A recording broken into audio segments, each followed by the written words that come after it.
Padova, Venezia, Parma, Pordenone e Bassano tutte insieme. Questo pomeriggio la Lega Pro ha ufficializzato i tre gironi relativi alla nuova stagione 2016-2017, una nuova terza serie a 60 squadre, tre gironi da 20, come ampiamente preannunciato, ed ha trovato conferma anche la possibile divisione verticale dei primi due raggruppamenti, l'A e il B appunto, in controtendenza con le ultime stagioni. Ecco che per i biancoscudati, inseriti con tutte le altre venete nel girone B, si prospetta alcune trasferte non proprio dietro l'angolo, come quelle di Teramo 450 km, San Benedetto del Tronto 400 km e Macerata 370 km.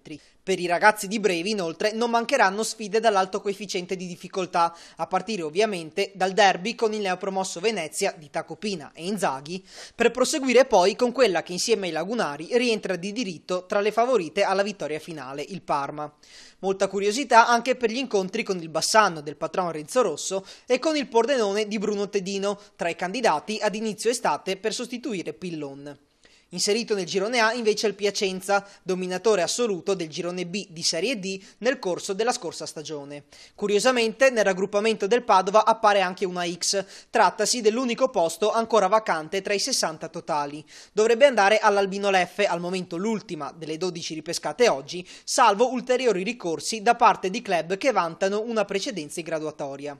Si preannuncia quindi una stagione quanto mai spettacolare e, sperano tutti i tifosi del Padova, anche molto lunga, visto il nuovo regolamento dei play-off.